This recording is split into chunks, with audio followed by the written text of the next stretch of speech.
विश्व 24 न्यूज हर पल आपके साथ। नमस्कार, मी सुकेशनी गावंडे। आपण पाहतात विश्व 24 न्यूज। सध्याची सगळ्यात मोठी धक्कादायक घटना मंद्रू पाऊस येथील भीमा नदीच्या पात्रात बुडाला 35 वर्षीय इसम। शोधकार्य सुरू।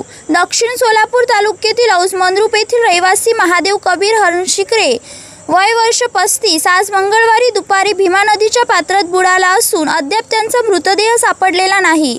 आज दुपारी भीमा नदीच्या पात्रातून एक बॅरल वाहत चालले होते। ते बॅरल पकडण्यासाठी महादेव हरणशिकरे याने नदी पात्रात उडी घेतली, तो परतवर आलाच नाही, असे प्रत्यक्षदर्शींनी पत्रकारांशी बोलताना सांगितले। घटनेची माहिती मिळताच घटनास्थळी मंद्रूप पोलीस दाखल झाले असून शोधकार्य अद्यापही सुरूच आहे।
राज्यातील महत्त्वाच्या आणि आपल्या भागातील ताज्या बातम्या पाहण्यासाठी आजच आमच्या विश्व 24 न्यूज चॅनलला YouTube वर सबस्क्राइब करा आणि बेल आयकॉन प्रेस करा।